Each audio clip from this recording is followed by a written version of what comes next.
ونعوذ بالله من شرور أنفسنا ومن سيئات أعمالنا من يهده الله فلا مضل له ومن يضلل فلا هادي له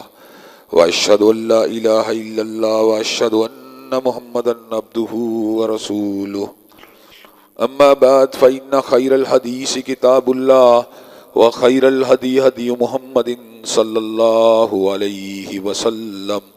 وشر الأمور محدثاتها وكل محدثة بدعة وكل بدعة ضلالة وكل ضلالة في النار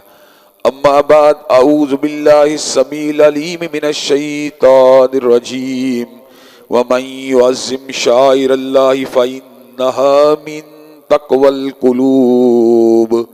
ہر قسم کی تعریفات اللہ مالک الملک کے لیے ہیں